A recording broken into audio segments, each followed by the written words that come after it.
Ito ay rated SPG. Striktong patnubay at gabay ng magulang ang kailangan. Maaaring may masiselang tema, lengguwahe, karahasan, sexual, horror o droga na hindi angkop sa mga bata.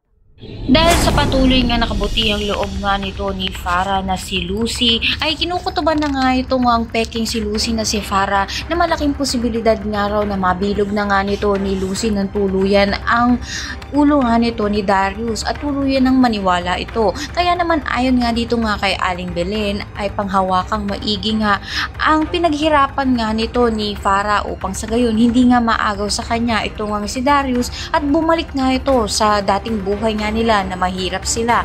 Kaya naman hindi naman papayag nga ito nga si Farah na bumalik nga sa dating nga niyang buhay at maagaw sa kanya si Darius.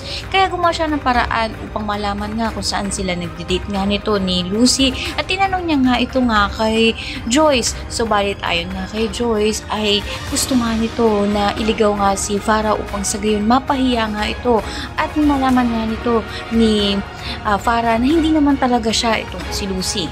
Abangan nga natin kung saan maiisahan nga nito ni Joyce itong si Farah. Kaya galit na naman nga ito. Lahat ng abangan natin. Maraming salamat sa inyong panood.